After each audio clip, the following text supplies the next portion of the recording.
السلام علیکم ورحمۃ اللہ وبرکاتہ۔ ایک مرتبہ آپ صلی اللہ علیہ وآلہ وسلم نے فرمایا، درختوں میں سے ایک درخت ایسا ہے کہ اس کے پتے نہیں جھڑتے، اور مسلمان کی بھی یہی مثال ہے۔ بتلاؤ وہ کون سا درخت ہے؟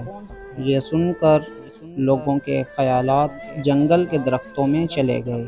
عبداللہ نے کہا کہ میرے دل میں آیا کہ بتلا دوں کہ وہ کھجور کا درخت ہے، لیکن وہاں بہت سے بزرگ موجود تھے، اس لیے مجھے شرم آئی۔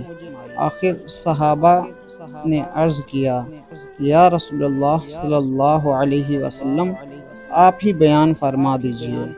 آپ صلی اللہ علیہ وآلہ وسلم نے بتلایا کہ وہ کھجور کا درخت ہے۔